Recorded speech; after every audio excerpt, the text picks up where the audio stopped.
2025 March മാസം 8-ാം തീയതി എല്ലാവർക്കും വനിതാ ദിന ആശംസകൾ.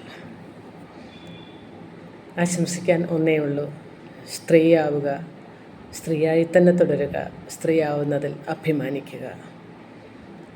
കാരണം സ്ത്രീ എന്ന് പറയുമ്പോൾ വെറും സ്ത്രീയല്ല, മനുഷ്യ സ്ത്രീയാവണം. എന്താണ് ഈ മനുഷ്യ സ്ത്രീയുടെ പ്രത്യേകത?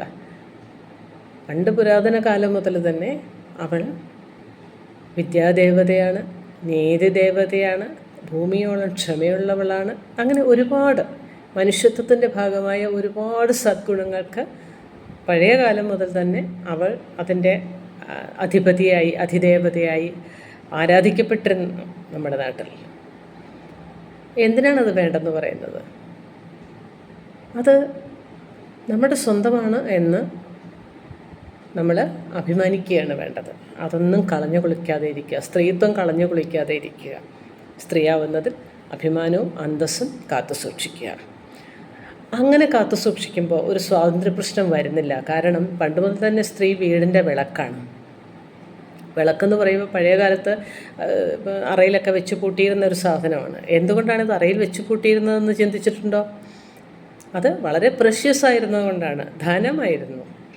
അപ്പോൾ ഒരു വളരെ വിലപിടിപ്പുള്ള സാധനങ്ങളൊക്കെ നമ്മൾ ലോക്കറിൽ വെച്ച് പൂട്ടുന്നത് പോലെ അറയിൽ വെച്ച് പൂട്ടിയിരുന്നു സ്ത്രീയെ. പക്ഷേ കൊളുത്തിയ വിളക്കുകളല്ല അറയിൽ വെച്ച് പൂട്ടിയിരുന്നത്, കൊളുത്താത്ത വിളക്കുകളാണ്.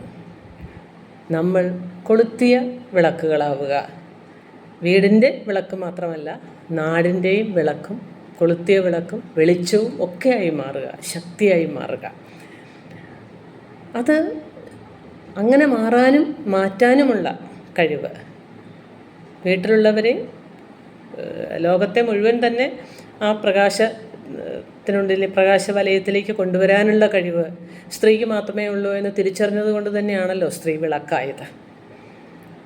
ആ വിളക്കിൻ്റെ അന്തസ്സും പാരമ്പര്യവും ഒക്കെ നമ്മൾ കാത്തു സൂക്ഷിക്കുക തന്നെ വേണം.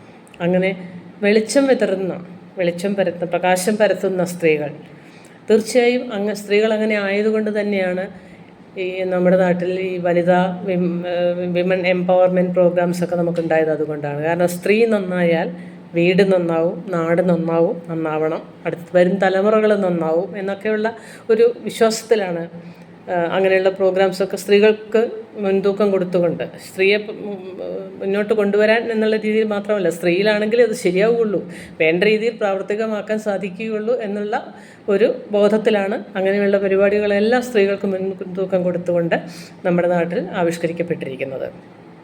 അപ്പോൾ അത് മറക്കാതിരിക്കുക. സ്ത്രീ ശക്തി എന്ന് പറയുന്നത് പുരുഷൻ്റെ ശക്തി പോലെയല്ല. സ്ത്രീയുടെ ശക്തി എന്ന് പറഞ്ഞാൽ ശാരീരികമായിട്ട് പുരുഷന് ശക്തി കൂടുതലുണ്ടാവാം, സ്ത്രീയുടെ ശക്തി മറ്റു തരത്തിലാണ് അത് ഫങ്ഷൻ ചെയ്യുന്നത്. അത് വീടിനും നാടിനും ഒക്കെ ശക്തി പകരാൻ കഴിവുള്ള ഒരു പ്രത്യേകമായ ഒരു ആത്മീയ ചൈതന്യം സ്ത്രീത്വത്തിൻ്റെ ഭാഗമായിട്ടുണ്ട് എന്നുള്ള ഉറപ്പിലാണ്.